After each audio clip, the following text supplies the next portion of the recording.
आज या ठिकाणी तुम्ही जण बेमुदत आमरण उपोषणासाठी बसलेले आहात. काय सांगाल का, काय उपोषण करण्याचं काय कारण?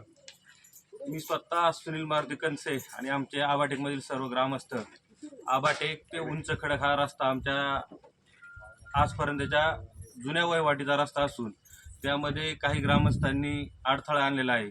आम्ही तहसीलदार असतील, सर्कल असेल, तलाठी असेल आणि ग्रामपंचायत असेल यांच्याशी वारंवार पत्रव्यवहार करून, तोंडी संपर्क करून या सर्व लोकांनी आमच्या मागणीची काही त्या प्रमाणात दखल न घेतल्यामुळं आम्ही सर्व ग्रामस्थ, मी स्वतः सुनील कनसे या ठिकाणी आजपासून आमरण उपोषणाला बसत आहे. जोपर्यंत आमच्या मागण्या मान्य होत नाही तोपर्यंत आम्ही या ठिकाणावरून उठणार नाही. स्थानिक प्रशासनाने यापूर्वी याच्यामध्ये काय हस्तक्षेप केला, तुम्ही त्यांना कल्पना दिली का?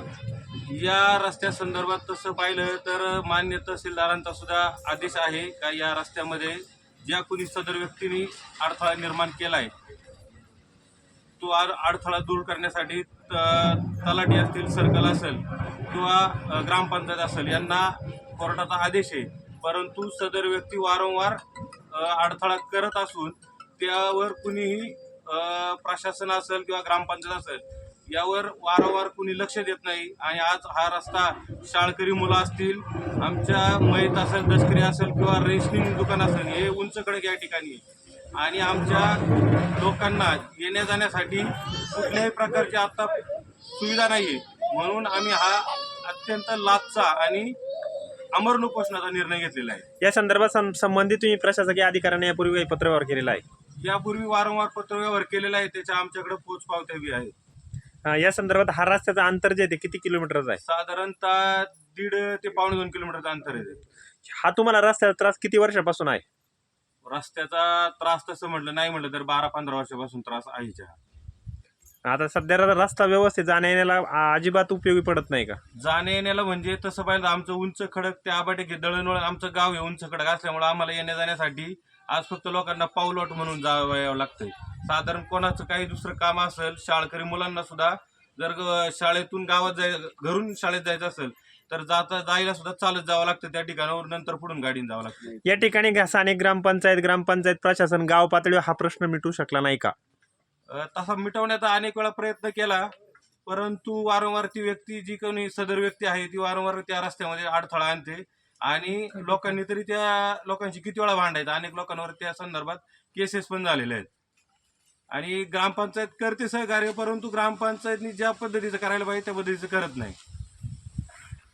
तुम्ही महिला आहेत, त्याच परिसरात राहत आहेत, काय सांगाल रस्त्याबद्दल? तुम्हाला काय वाटतंय? भरपूर खड्डे, जाता येत नाही. त्या दिवशी पाण्यात पाय गेलाय, पोरगं पडलं, रस्ताच नाही यायला जायला, रेशन आणायला मैतीला कशालाच रस्ता नाही. आता जाता येत नाही, अजिबात येत नाही, जाता येत. पाऊल वाट पण चांगली नाही. ताई तुम्हाला काय वाटतंय? आम्हाला पण तेच फक्त वाटते रस्ता चांगला हो. चांगला रस्ता नाही का सध्या? नाही ना, चांगलं नाही म्हणतो पाहिजे. गावाच्या वतीनं अगदी तुमच्या वाडी वस्तीच्या वतीनं या ठिकाणी उपोषण चालू आहे. कशासाठी उपोषण चालू आहे? रस्त्यासाठी. रस्त्यासाठी. काय रस्त्याची काय अडचणी? रस्त्याला खड्डे पडलेत, जाता येत नाही, गाडी जात नाही तिथं. हा रस्त्याचा त्रास तुम्हाला किती दिवसापासून? बऱ्याच दिवसापासून 10-12 वर्ष झाली. काय तुमच्या वस्ती जी आहे गावापासून काय अंतरावरती आहे आणि रस्त्याचा प्रॉब्लेम म्हणून आज या ठिकाणी उपोषण होते, काय सांगाल? आम्ही आता हे उंच खडक ते आबाटेक या रस्त्यासाठी आम्ही उपोषण चालू केलेलं आहे. तर या रस्त्याचा प्रश्न मिटेपर्यंत आम्ही हे उपोषण सोडू शकत नाही आणि आम्हाला खूप या रस्त्याचा त्रास आहे. दळणवळण आमचं सर्व इकडे, ग्रामपंचायत झालं, रेशनिंग झालं, आमच्या माहिती झाल्यात, दसक्रिया सर्व आम्हाला इकडं आमचं सगळं दळणवळण आहे. त्यासाठी आम्हाला रस्त्याची खूप अडचणी. तर आमची वैयक्तिकसुद्धा लोक इकडं कार्यक्रम करू लागले, तर आमच्या वस्तीवर कार्यक्रमसुद्धा होती नाही. ते बोलतात पाहुणे रावळे आमची तिकडे येऊ शकत नाही. रस्त्याला खड्डे आहेत, परत खांबळे पडलेत, तारा तुटल्यात, पाणी नाही, काहीच नाही. खांबळे कशाने पडलेत? खांबळे पण झाड पडले त्याच्यावर. तिथंच वारंवार एक व्यक्ती तिथं त्रास करीत असते. तर 10-12 वर्ष झाले या रस्त्याचा प्रॉब्लेम. तेव्हा हा रस्त्याचा प्रश्न सुटल्याशिवाय आम्ही आमरण उपोषण सोडणार नाही.